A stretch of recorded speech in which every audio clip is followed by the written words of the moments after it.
प्रस्तुत पद हमारी पाठ्य पुस्तक रीतिकालीन काव्य संग्रह में संकलित जीवन सार सुधा अंश का प्रथम पद है।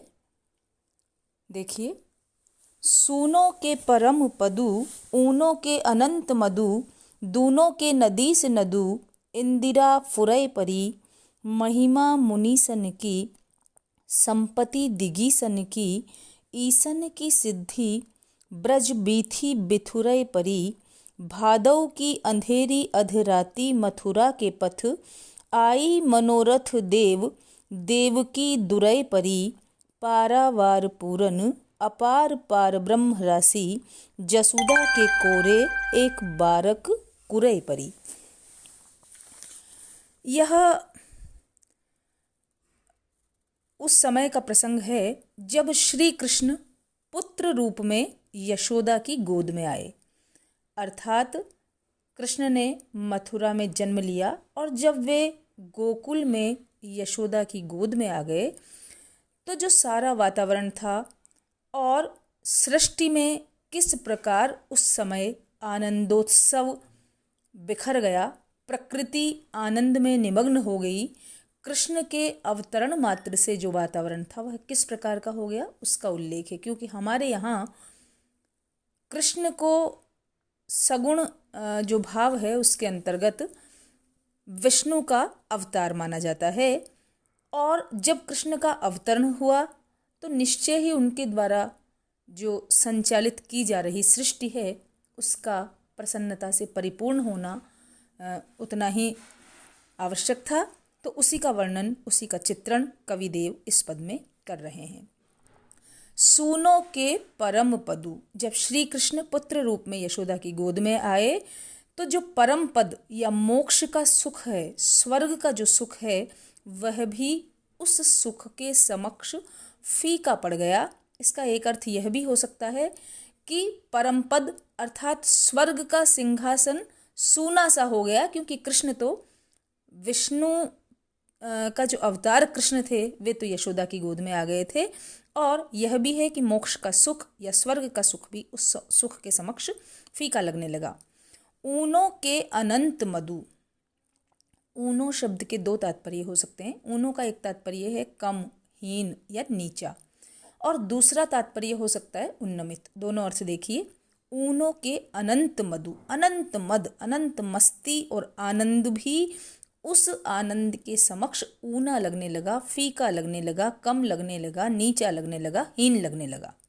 और यदि ऊनो का अर्थ हम उन्नमित मान लें, उमड़ना मान लें, तो हम ये माने कि यशोदा की गोद में उस श्री कृष्ण के बालक रूप में आने पर मानो अनंत आनंद, अनंत मस्ती और प्रसन्नता उन्नमित हो गई, झुक गई और चारों ओर फैल गई। दूनों के नदीस नदु, व्यक्तियों के मन में ही उत्साह संचरित नहीं हुआ, उत्साह परिवर्धित नहीं हुआ, बल्कि नदीश, नदियों का ईश जो समुद्र है, और नदु मतलब तालाब, समुद्र और तालाब भी दुगने प्रवाह से हिलोरे लेकर बहने लगे। और इसका प्रमाण हम जो अंतरकथाएं हैं उनमें सुनते हैं कि जब वसुदेव कृष्ण को लेकर और मथुरा से गोकुल आए तो उस समय यमुना नदी श्री कृष्ण के चरण छूने को उतावली होकर इतनी बढ़ गई कि वह वसुदेव के गले तक आ गई। तो दोनों के नदी से नदु, समुद्र, तालाब और नदियां जो हैं वह दुगने प्रवाह से बहने लगी। इंदिरा फुरय परी, इंदिरा लक्ष्मी का पर्याय है और फुरे पर ना स्फुरित होना, फैल जाना, प्रकट होना। लक्ष्मी का वैभव चारों ओर बिखर गया, स्फुरित हो गया, प्रकट हो गया, क्योंकि लक्ष्मी तो विष्णु की अर्धांगिनी है। और जब विष्णु बाल रूप में यशोदा की गोद में आ गए हैं, इस पृथ्वी पर अवतरित हो गए हैं, तो लक्ष्मी का भी इस पृथ्वी पर स्फुरित होना, बिखर जाना, चारों ओर प्रकट हो जाना स्वाभाविक है। महिमा मुनीसन की, संपत्ति दिगीसन की, ईसन की सिद्धि, ब्रज बीथी बिथुरई परी। महिमा मुनीसन की, मुनियों के महत तपस्या का जो प्रभाव है वह चारों ओर दिखाई देने लगा। संपत्ति दिगीसन की हमारे यहाँ 10 दिशाएं मानी गई है और 10 दिग्पाल की जो संपत्ति है वह मानो आज धन्य हो गई। ईसन की सिद्धि, ईसन की सिद्धि से तात्पर्य है ईश द्वारा निर्मित जो अष्ट सिद्धियां हैं या महादेव की जो सिद्धियां हैं, ब्रज बीथी बिथुरे परी। आज कृष्ण के आगमन से ब्रज की बीथी माने गलियों में बिथुरे परी बिखर गई, छिटक गई, अर्थात अष्ट सिद्धियां जैसे ब्रज की गलियों में छिटकी पड़ रही थी।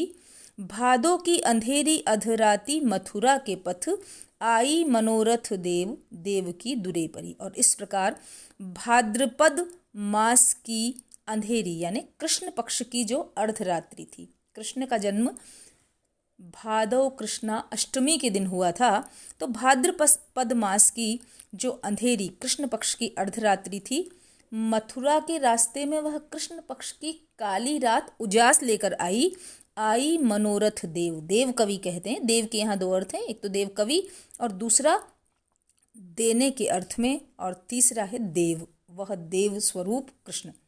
आई मनोरथ देव, देव कवि कहते हैं कि वह जो रात्रि थी वह मन के मनोरथों को, मन की इच्छाओं को पूर्ण करने वाली बनकर आई और देव की दुरै परी। और जिस रात के गर्भ में देव की दुरै परी यानी छिप कर रह गई, अर्थात कृष्ण का जन्म तो देवकी के गर्भ से हुआ, लेकिन जाना वह यशोदा के लाल के रूप में गया। यशोदा की गोदी में जब वह आया तो लोगों के समक्ष प्रकट हुआ, इसलिए सबके मनोरथ को पूर्ण करने वाली जो देवकी थी वह तो अंधियारी रात में ही उस काल कोठरी में ही छिपी रह गई, और वह देव जो देवकी के गर्भ में छुपा था वह यशोदा की गोद में आकर यशोदा का लाल बनकर सबके सामने प्रकट हुआ। पारावार पूरन अपार पार ब्रह्म राशि, पारावार पूरन, और इस प्रकार पारावार समुद्र, संसार रूपी समुद्र को वैभव रूपी जल से आपूरित करने वाली जो अपार अतुलनीय पार ब्रह्म की राशि थी, वह यशोदा के कोरे एक बालक कुरी पड़ी। यशोदा की कोरे मतलब क्रोड़ में, गोद में एक बालक के रूप में कुरे पड़ी, गिर पड़ी, इकट्ठी हो गई, एक बालक के रूप में वह स्फुरित हुई। पूरे पद में यशोदा की गोद में जब कृष्ण आए तो प्रकृति किस प्रकार आनंदित उल्लासमय हो गई उसका चित्रण किया गया है। और प्रकारांतर से यहाँ विष्णु के अवतरण की बात भी बताई गई है कि वह कृष्ण विष्णु का ही अवतार थे। पूरे पद में अनुप्रास अलंकार है, श्लेष अलंकार भी है, ऊनो शब्द में है, और इसी प्रकार देव में श्लेष है। रूपक बांधा गया है कि संसार रूपी समुद्र को वैभव रूपी जल से आपूरित करने वाली अतुलनीय परब्रह्म की राशि यशोदा की गोद में मानो इकट्ठी हो गई। इसी के साथ यहाँ अष्ट सिद्धियों का जिक्र किया गया है। ईश द्वारा निर्मित अष्ट सिद्धियां जैसे ब्रज की गलियों में बिथुरी पड़ रही थी। तो अष्ट सिद्धियां कौन सी हैं? अष्ट सिद्धियां मानी गई है अणिमा, महिमा, गरिमा, लघिमा, प्राप्ति, प्राकाम्य, ईशित्व और वशित्व। ये अष्ट सिद्धियां हैं। ऐसा लगा जैसे अष्ट सिद्धियां जो है वह ब्रज की गलियों में बिखर गई। और संपत्ति दिगीसन की जो दिग्पालों की नवनिधि है, हमारे यहाँ नवनिधि का भी जिक्र किया गया है, और वह नवनिधि के नाम है पद्म, महापद्म, नील, मुकुंद, नंद, मकर, कच्छप और शंख। मानो दिग्पालों की यह नवनिधियाँ और अष्ट सिद्धियाँ ब्रज की गलियों में बिखर गई, अर्थात सर्वत्र आनंद ही आनंद व्याप्त हो गया।